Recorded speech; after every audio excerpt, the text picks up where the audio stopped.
This is my house. Hello there, it's Doctor Who again because I can't think of what else to do. I tried to review the Marvels and I fell asleep around the musical number, and I think that watching the Marvels may have been when I developed a drinking problem.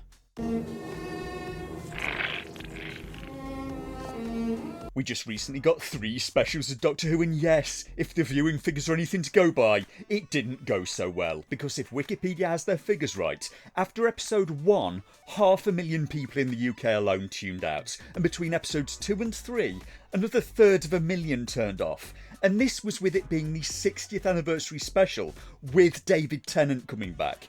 If the reported figures are accurate, between the 50th and the 60th anniversary specials, they lost 3 million viewers in the UK, around 1/3 of the total audience, and it isn't David Tennant's fault. He hasn't got worse as an actor since he left. He may have got better. It's the scripts that are the problem. Let's do it. Let's do it. I've had a really good idea. We'll revamp, make more camp a sci-fi show from yesteryear. Because when I think back to some of my favourite episodes, such as Dalek or The Impossible Planet, these specials are very weak in comparison, and I'd rate them all lower than any of the Eccleston episodes, but IMDb seems to disagree. It still has Wild Blue Yonder and The Giggle on 8.4 out of 10, and I'm not sure what's going on here, because that would put them on the same rating as Aliens. There are episodes of Doctor Who rated higher than The Shawshank Redemption. I'm not sure what's going on with that, but it could be the inverse of what we saw with the series Robin Hood, where I suggested that show got excessively low ratings because the only people watching it were hate watching it. With Doctor Who, I think the only people left watching it may be the very hardcore fans, and it's them that are rating it very highly. And it wasn't helped at all by some public comments from the 9th Doctor, Christopher Eccleston, about what it would take for him to come back and reprise his role as Doctor Who. You'd all love to see Christopher come back as the Doctor, right? See? Now, what would have to happen for that to become a reality? Sack Russell T Davies, sack Jane Tranter, sack Phil Collinson, sack Julie Gardner, and I'll come back. And it's hard to pin down exactly what happened from his public comments. He did elaborate. I think it's fair to say that the first series nobody knows what they're doing and the politics are raging. The shooting of the first series was a nightmare. He added to Radio Times in 2018, "They lost trust in me and I lost faith and trust and belief in them." So what could he mean by the politics? Well, the show is very political now. But he could have meant office politics. He claims the BBC executives all spat on the show in the first series until it became a success, and then they all jumped on the bandwagon and tried to claim credit for it. He has alluded to harassment and bullying going on during the filming of his one and only series of the show, and reading between the lines from stories that have come out since, he may have been talking about the actor John Barrowman, who played Captain Jack in the series, who, in the words of co-star Noel Clarke, who played Mickey, allegedly that he took his D out every 5 minutes, and on one occasion, when an actress was in makeup, took it out and put it on her shoulder. It seemed for some reason that Christopher Eccleston may have found this somewhat unprofessional and asked him to put it away and complain to the people he now wants sacked from the show, who, according to him, ignored him. There were suggestions Russell T Davies even found it funny. I can't block out, please lock out images of Johnny B getting his out. I can't do it tonight. And in response to this, Eccleston left the show and the higher-ups stayed, so it's all very Jimmy Savile. So what was the BBC's response to Eccleston's complaints? According to Eccleston, they blacklisted him from further BBC work. He claims this: "I made an agreement I would say nothing about my departure, and I honoured that because I was looking after the production. And then the BBC issued a statement. They put a quote from me that they had written saying why I'd left. Because I was tired, which any producer reading that will think, well, we don't want to give Chris Eccleston a job because he gets tired. So I threatened a legal action. And I got an apology printed in all the newspapers. The BBC had to make a statement apologising for attributing quotes to me. Nobody will go on record as saying this, but my agent said, you need to get out of town because you're not going to get work.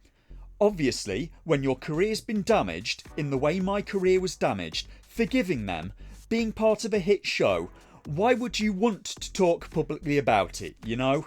So it sounds to me like he tried to do the right thing, and the BBC punished him for it, put out a fake quote in his name, blacklisted him, and damaged his career. And at this stage, I would not say the future is looking rosy for the franchise at all. It would not surprise me at all if Doctor Who gets cancelled again at this rate. They may have to go on break for a decade and just hope everyone forgets all of the things that they did. And why is the show so gay now?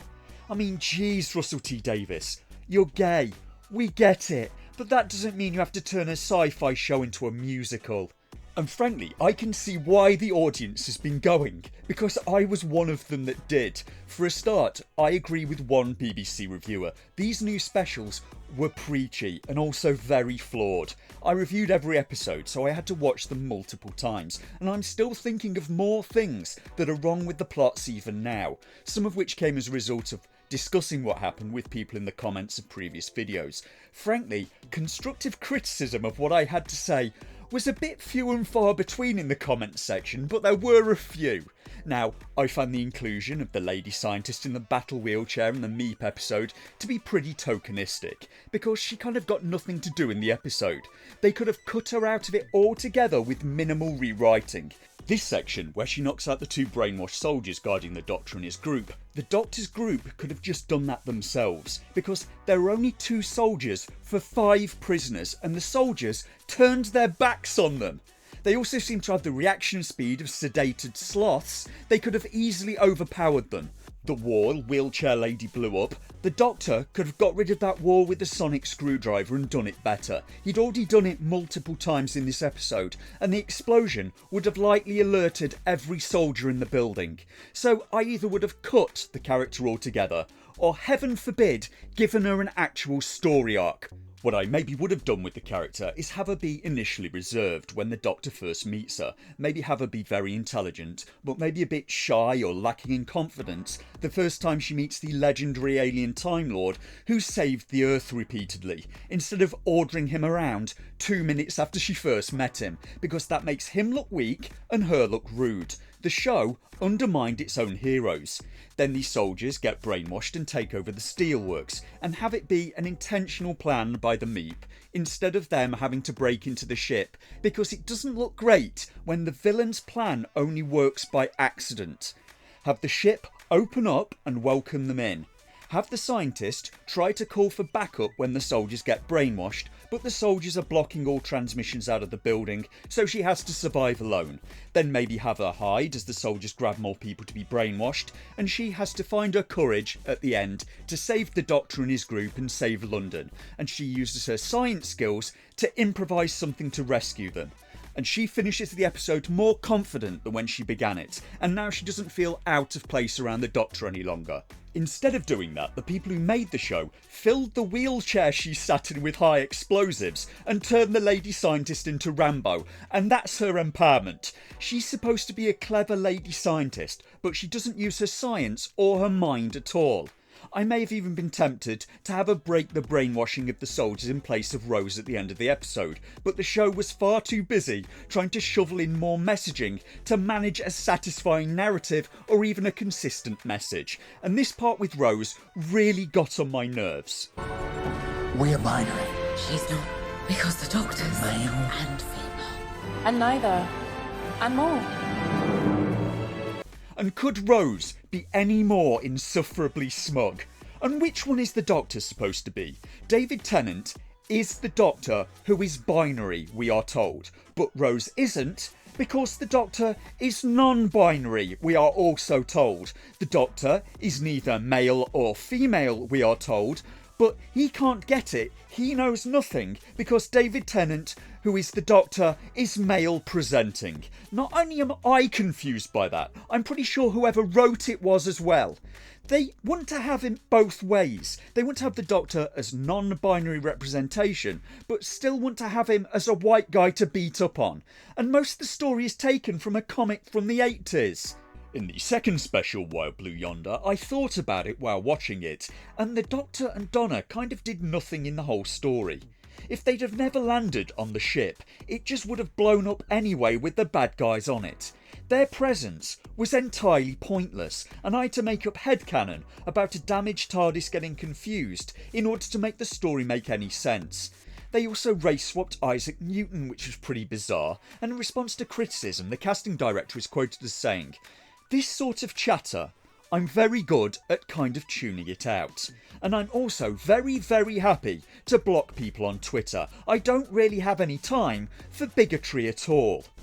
But he seems to have plenty of time to practice it, because if we take bigotry to mean obstinate or intolerant devotion to one's own opinions and prejudices, then ignoring criticism and blocking people is one of the clearest examples of bigotry you can find.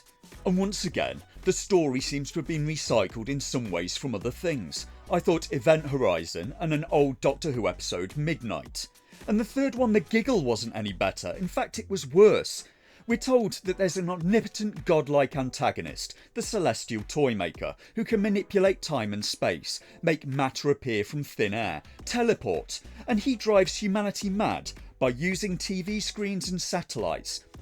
And why does he even need them? He's omnipotent until the show requires him not to be. Then he needs satellites.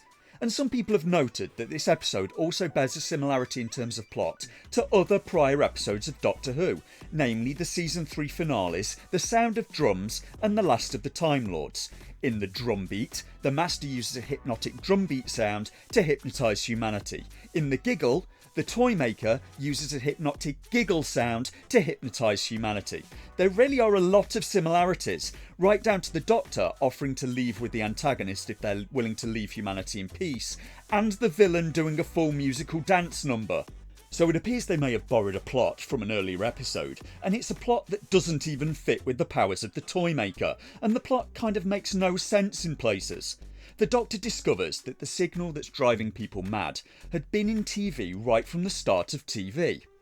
Okay, so he takes the TARDIS back in time to 1925, to the time of the first TV signal, and he goes to the shop of the Celestial Toymaker. And why? Why does he do that? Surely the place and time he should be going is earlier if he wants to stop the signal. He has to go back to before the signal went out. He should be going back to Logie Baird's lab before the recording is made. It's like they missed whole scenes out.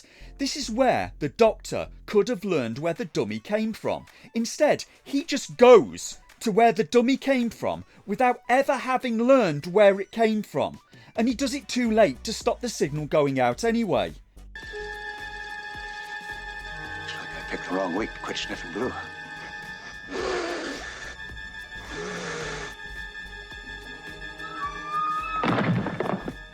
And depending on the model of theory that they're using, if they did stop it, it would cause a paradox anyway. In a linear time system, going back in time to stop the signal would stop everyone going crazy in the future, and then they wouldn't have a reason to come back in time to stop it. In short, none of it makes any sense. A lot like the Doctor splitting into two people, and the new Doctor, Ncuti Gatwa, ending up in his pants. They split the clothes between the old Doctor and the new one. Somehow the tie got undone, and Ncuti Gatwa ended up in his pants. And someone in the comments asked me, why is that an issue for you? Well, this was my introduction to Ncuti Gatwa, and the first thing I want to see from someone is not their package. He didn't even buy me dinner first. I asked why they couldn't have just cloned the clothes, and this person responded that that would have been silly. Having Doctor Who split down the middle like an amoeba is fine apparently. Copying the TARDIS with a clown hammer is fine apparently, but copying trousers would have been a bridge too far. That would just have been silly. So we have the return of the Celestial Toymaker, a character from the original series back in the 60s. We have 3 new specials, and they barely had an original concept between them. I tried to think, when was the last original new creation in Doctor Who? Because they keep on recycling the Daleks, the Cybermen, the Sontarans, the Master, all of the oldies. Was it the Weeping Angels? Because that was back in 2007. That's over 15 years ago now.